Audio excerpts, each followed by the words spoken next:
कक्षा 12 के सभी छात्र एवं छात्राएं, आज हम लोग गणित में क्रम को आगे बढ़ाते हुए परिवर्त आव्यूह क्या है उसको जानेंगे।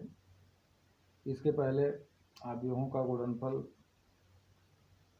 क्या होता है, दो आव्यूहों का गुणनफल हम कैसे ज्ञात करते हैं, इसको जाना था।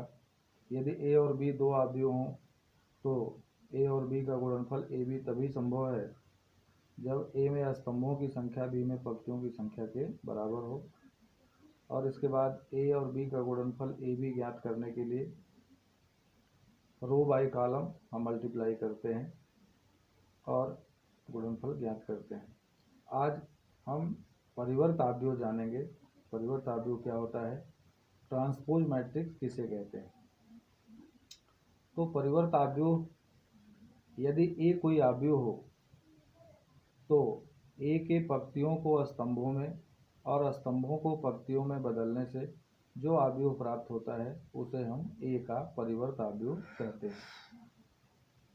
एक बार फिर से हम डिफाइन कर दें, किसी आव्यूह के पंक्तियों को स्तंभों में तथा स्तंभों को पंक्तियों में बदलने से प्राप्त आव्यूह को उस आव्यूह का परिवर्त आव्यूह कहते हैं। यदि a कोई आव्यूह हो तो इसके परिवर्त आव्यूह को a डैश से निरूपित करते हैं या a पावर t से निरूपित करते हैं।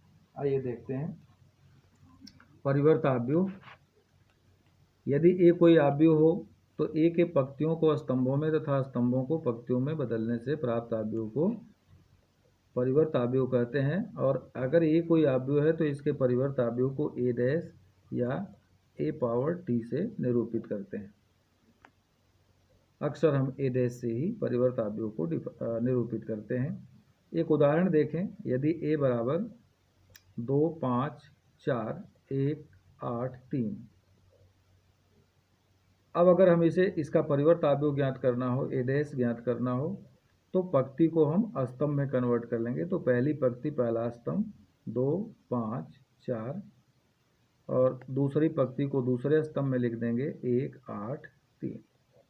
इस तरह से अगर a 2 गुणे 3 क्रम का आव्यूह है, पंक्तियां 2 हैं, स्तंभ 3 है, तो a डैश हमारा क्या हो जाएगा, 3 गुणे 2 क्रम का आव्यूह हो जाता है।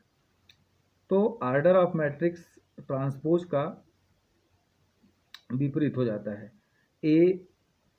यदि a बराबर, अगर हम मान लें जनरल में aij अगर m क्रॉस n क्रम का आव्यूह है तो a डैश मान लें इसका हम मान लें कि cij टाइप का एलिमेंट है, तो जिसका ऑर्डर हो जाएगा n क्रॉस m। अब इसी परिवर्त आव्यूह पर एक बहुत ही महत्वपूर्ण प्रमेय है, इसको हम जानेंगे।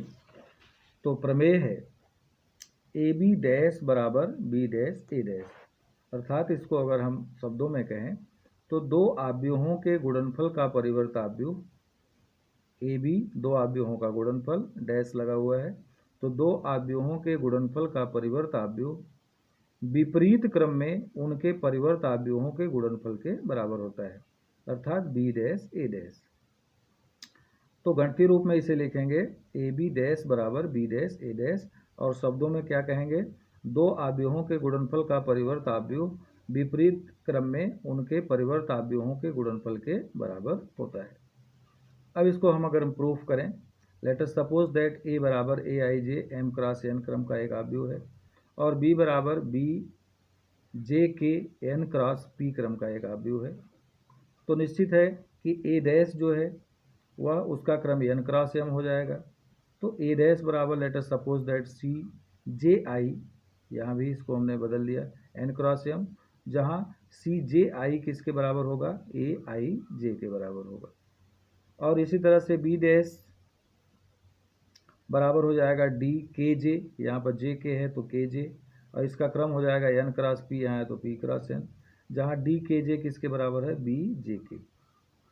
अब ए बी का क्रम क्या होगा, a और b का अगर हम गुणनफल करें तो यहाँ पर देख रहे हैं कि a का ऑर्डर है m क्रॉस n और b का ऑर्डर है n क्रॉस p, अर्थात a में स्तंभों की संख्या b में पंक्तियों की संख्या के बराबर है।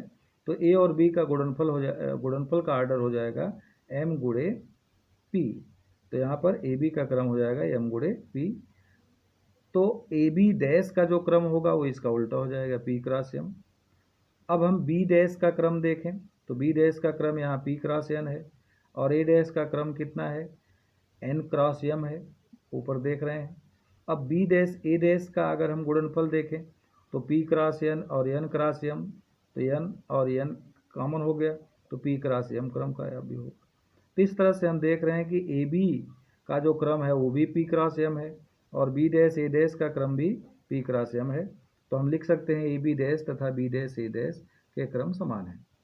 अब ए बी डैश का के आईवां तत्व अगर हम लिखें तो ए बी का कौन सा तत्व होगा, आई केवां तत्व हो जाएगा।